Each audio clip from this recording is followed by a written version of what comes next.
I've always been a storyteller. I went to school for journalism thinking that I would tell stories that would maybe make a difference in the world.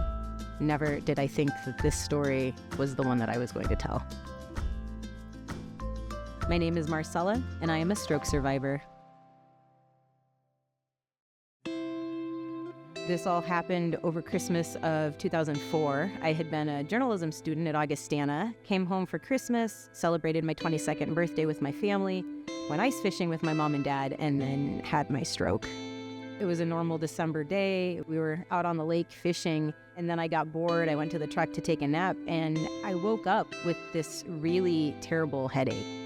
My dad came to the truck and said that the fish weren't biting. We might as well pack up all of our gear and go home. He said, why don't you drive the truck over to the lake, back it up, and we can move all the gear off the ice while you're doing that. I had to drive through a gate to get the truck to the edge of the lake. And as I approached the gate, I couldn't figure out how to drive through. Like, I knew how to drive the vehicle, but my depth perception was gone. And as I was wrestling with this internally, I thought something's really wrong here. So at this point, I'm back in the truck with both of my parents now, and my dad says, we're gonna go to the hospital, Marcella. I think you've had a stroke. The nearest hospital was an hour away. I just thought, Dad, I'm having a really bad headache. It's like a migraine. I can just go home, I'll take some Tylenol, I'll take a nap, and I'll be fine. But my dad was in his 70s, and he knew what the signs of stroke were. We got to the hospital, and they wouldn't give me any pain medication until a doctor came in to see me. When the doctor finally showed up, they did an x-ray because that was all they had the capacity to do, and they saw that I had a major brain bleed.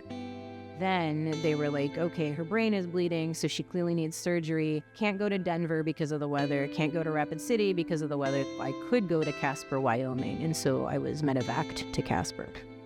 They did brain surgery. I was in surgery overnight.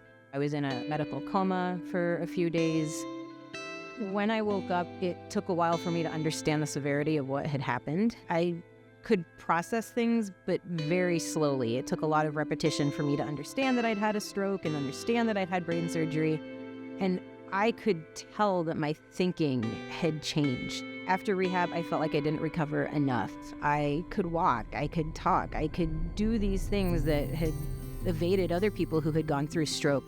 But I had just spent 3 years training to be a journalist, and I couldn't think clearly. I couldn't answer questions quickly. I just felt like I wasn't going to recover this part of me that I was becoming as a young adult.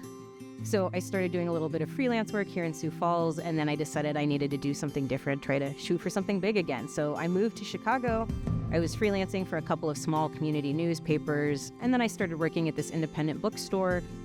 And everywhere around me, people were doing big things, and I felt like, when am I going to get to do the big thing that I had planned on doing with my life? So I went to Thailand to try and find myself and figure it out. I had a great time while I was there. I had some harrowing stuff happen to me, and when I got back to Chicago, I decided, I've been given this second chance at life. I need to do something. I need to do that big thing, and what I've been doing isn't it. So I decided to get my MFA so that I could teach. I just see the chance I have to make the world a better place is in education now.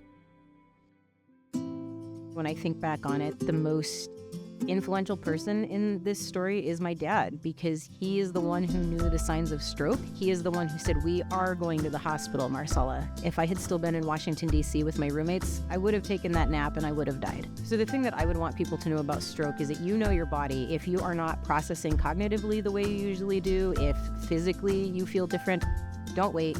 Call 911 right away, because time is brain.